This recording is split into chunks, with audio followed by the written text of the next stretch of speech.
Oh iya, salvo nggak sih sama daging asap ini? Itu tuh namanya rapa.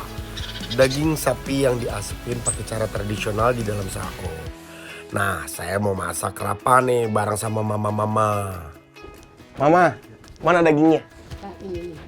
Ini semua ya? Iya. Jangan sampai jatuh ya, nggak boleh ya? Kena abu. Yaps, daging yang biasa digunakan masak rapa macam-macam ya. Kali ini saya pakai daging sapi yang udah diasap semalaman. Ciri khas di sini dimasaknya bareng sama kelapa parut. Namanya tuh sui rapa. Makanya ini udah saya siapkan juga kelapanya. Well prepare kan?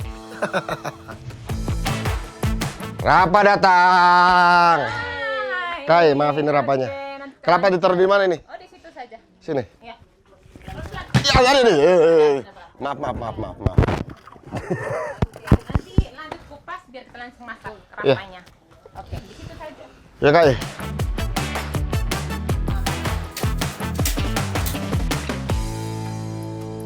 Oh, dapat ini mah.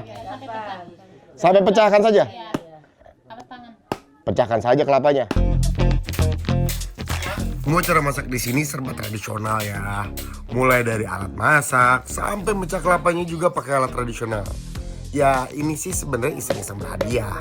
Siapa tahu saya punya skill. Lurus. Tidak simetris tapi.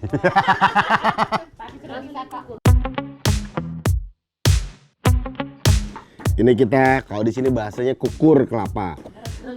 Hah? Regunio. Regunio. Kalau kita biasa sebut ini Pak Kukur. Saya mah parut sih tahu.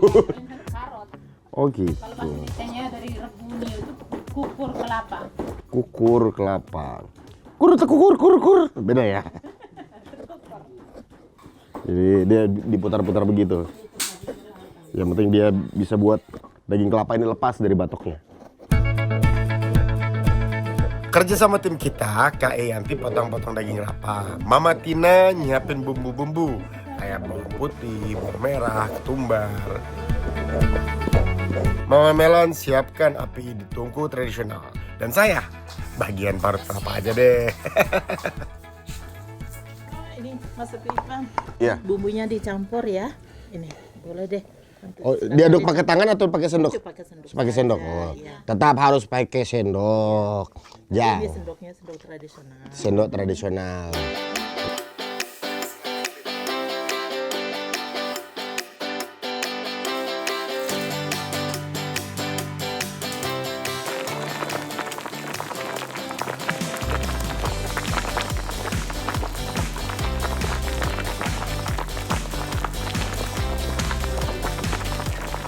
Tambah daun apa? Oh, belakang. Sebentar, Mama. Maaf. Dia saya aduk ya? Aduk. Kita aduk dulu. Nggak butuh waktu lama nih buat nunggu rapa matang. Tinggal masak sebentar dan bumbu-bumbu langsung kecampur semua. Bagaimana rasanya? Coba dulu. Coba tetes dulu ya. Awas panas, hati-hati.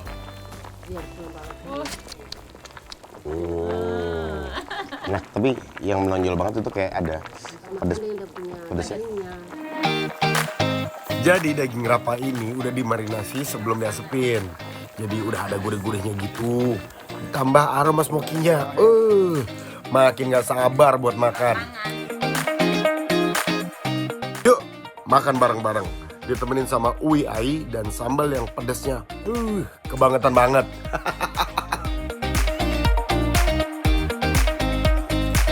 Makan semua, bismillah.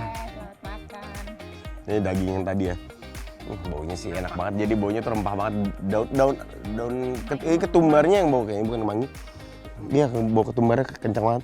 Ya. Tapi kalau dari daging kayak ada asap-asapnya itu ya.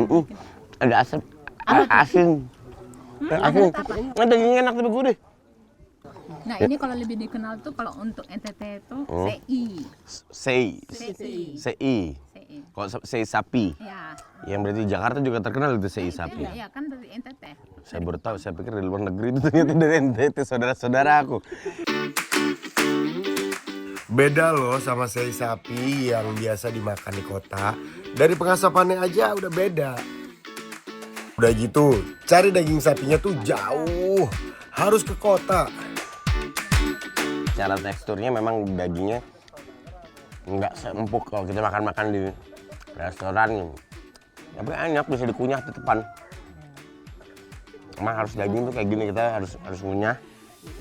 Terus ini juga sumber karbonnya sehat banget. Wih. Terus yang bikin rasanya banyak, selain aroma-aroma dari sini tuh tadi kan kebanyakan bumbu tuh kencang di aroma gitu. Di rasa memang ada, tapi tetap di mana-mana makan apapun makanannya harus ada sambalnya. Koro.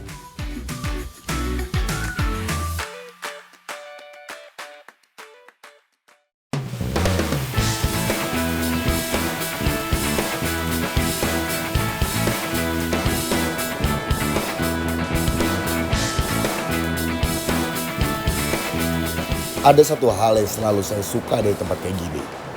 Vibes-nya itu loh, tenang, dingin, alamnya masih asli banget. Belum banyak diusik.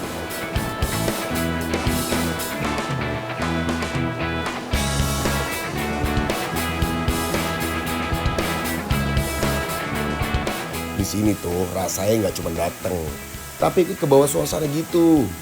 Bener-bener bikin betah, Pol.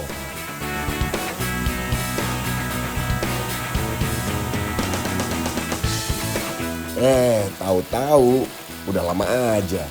Sampai berjam-jam nih saya di sini. Padahal kaki udah kena basah dari tadi. Udah gitu tempatnya lembab terus.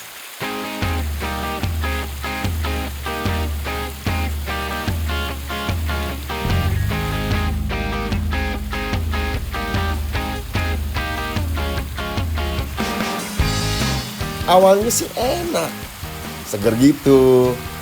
Terus, karena saya masih semangat lanjutin petualangan di sini, kadang tuh ada aja hal kecil yang suka kelupaan.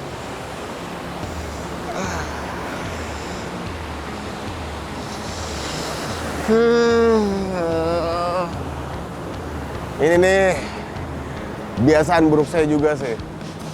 Habis main air, langsung aja pakai sepatu lagi. Padahal tadi kaki masih basah banget. Aduh, kayak gini nih. Awalnya sih nggak kerasa ya. Cuman kalau didemin terus, nggak nyaman. Setelah jadi kaki yang gatal karena terlalu lama memakai sepatu, bisa jadi tanda awal infeksi jamur kulit. Makanya sekarang saya nggak pernah lupa bawa ini. Zoralin Cream. Kandungan Zoralin Cream ini adalah ketoconazole 2%. Yang efektif membantu mengatasi infeksi jamur pada kulit dan membantu meredakan gatal serta kemerahan akibat infeksi jamur pada kulit. Kemasannya praktis dengan box berisi tube berukuran 10 gram, jadi gampang dibawa kemanapun saat kita berpergian. Cara pakainya mudah. Pastikan sebelumnya kulit kamu dalam keadaan bersih dan kering. Oleskan tipis-tipis sehari 2 kali pada kulit yang bermasalah. Gunakan obat minimal selama 2 minggu dan jaga kebersihan tubuh untuk menghindari penyakit kulit.